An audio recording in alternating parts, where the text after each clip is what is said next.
A new year has arrived, and after 100 years, Jimmy Carter is gone.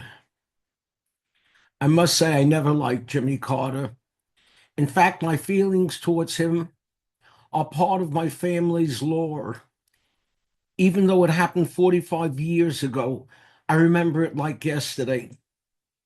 It was the first week of November 1980, and that Monday, my father, of blessed memory, underwent quadruple bypass surgery. I had come to New York on Sunday to be with him and my mother and brothers. The doctor told us it would be 24 hours before we knew if things were going to be okay. And finally, early Tuesday, the word came, all is well. Tuesday, November 4th, 1980. That was election day. Ronald Reagan was running against the incumbent Jimmy Carter. I didn't like Jimmy Carter. And it ends up that most of America didn't like Jimmy Carter as president. But my wife, Sherry, she should live and be well, never met a conservative Republican that she liked. And so I called her that day and I said, Sherry, look, I feel bad that I'm not at home and I can't vote. But you know I would vote for Reagan as I know you would vote for Carter. So do me a favor, don't vote this year. That way it'll be a wash and I can stay here with my father in New York. And Sherry, in her sweet, charming manner, said to me, forget about it. I'm a citizen of the United States. It's my obligation as a citizen to vote, and I'm going to vote. I then told Sherry how impressed I was with her sense of patriotism or something to that effect. And we hung up. And I took a Metroliner home so that I could vote. I didn't like Jimmy Carter then, and over the years, with his writing books and making statements accusing Israel of apartheid and every other imaginable crime, I really, really didn't like him. So how do you think I felt this last week or two listening to all the tributes that have come his way since his passing?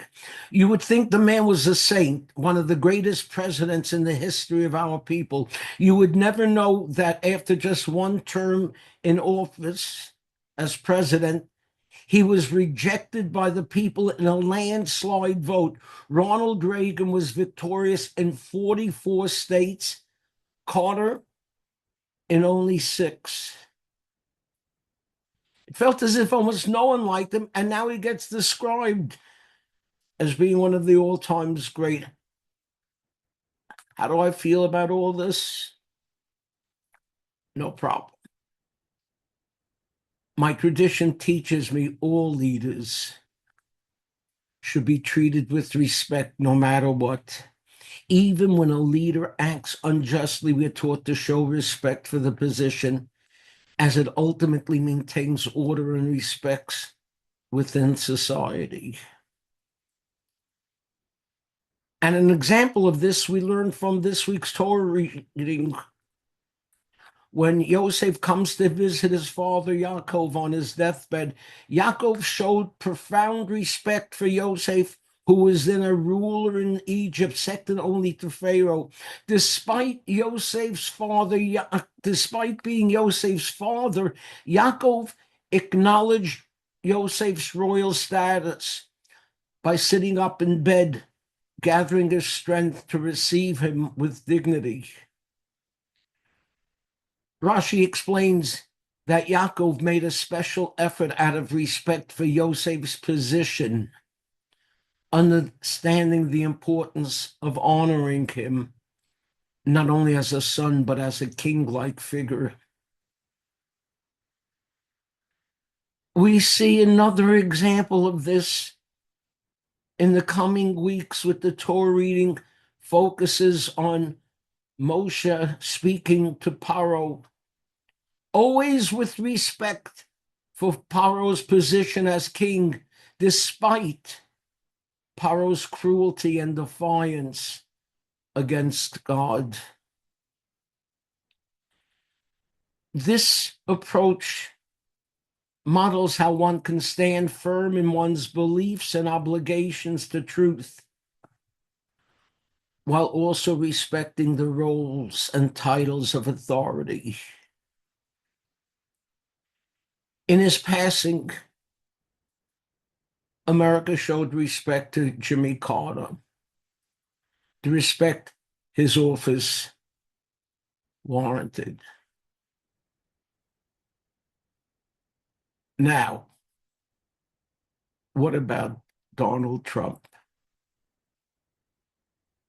It's no secret that right from the start, I felt very strongly that a ridiculing, misogynistic, intemperate, bigoted, groping, lying bully did not make one qualified to be president of the United States. There's nothing about Trump that I like.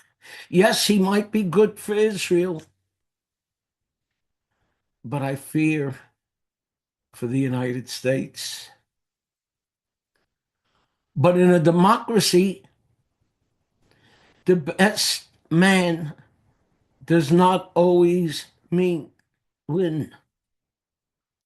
The winner goes to the people's choice, and this time the people chose Donald Trump, which means that Donald Trump will not only be the next president of the United States, he's going to be my president, our president. You know, every Shabbos morning in synagogues around the world, we recite a prayer for the welfare of our government.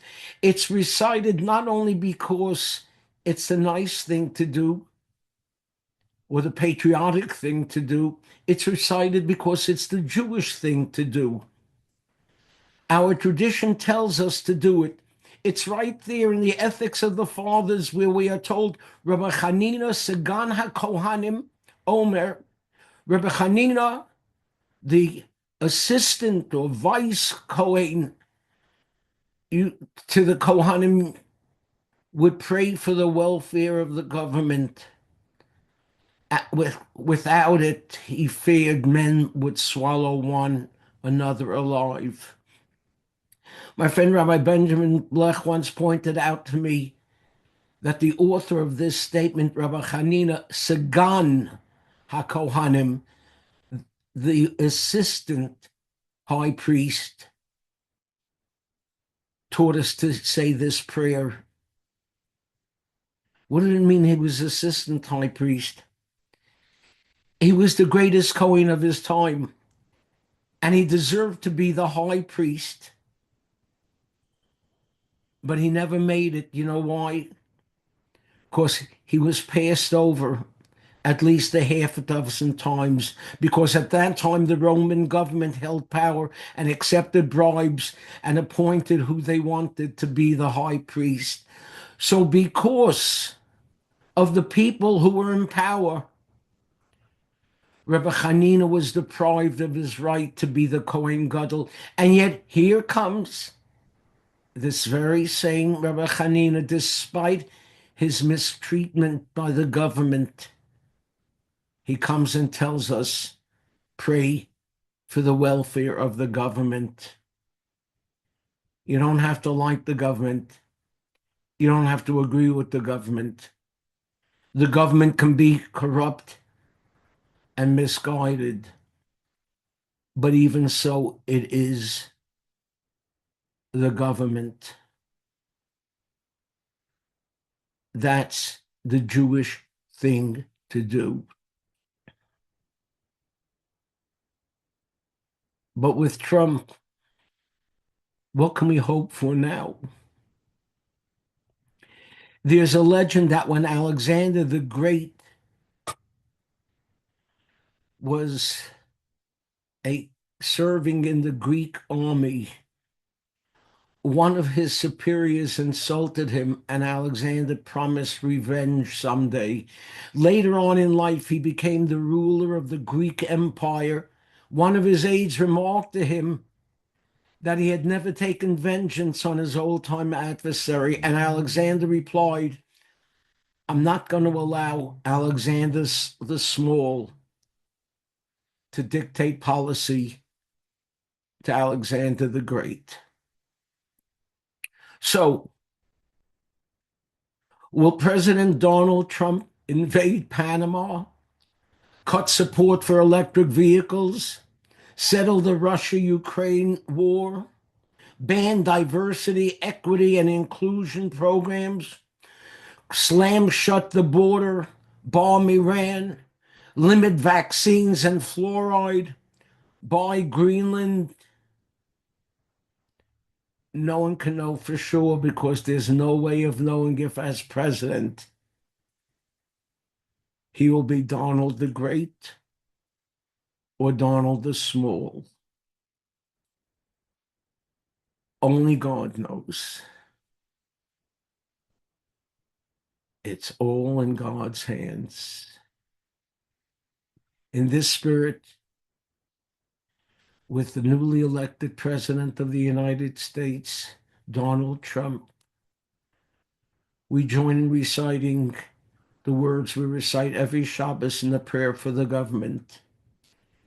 May he who gives salvation to kings and dominion to princes bless and protect, guard and help exalt, magnify and uplift the newly elected president, vice president, and all the officials of this land. May the Supreme King of Kings in his mercy put into their hearts and in the hearts of all their counselors and officials to deal kindly with us and all Israel. Shabbat Shalom.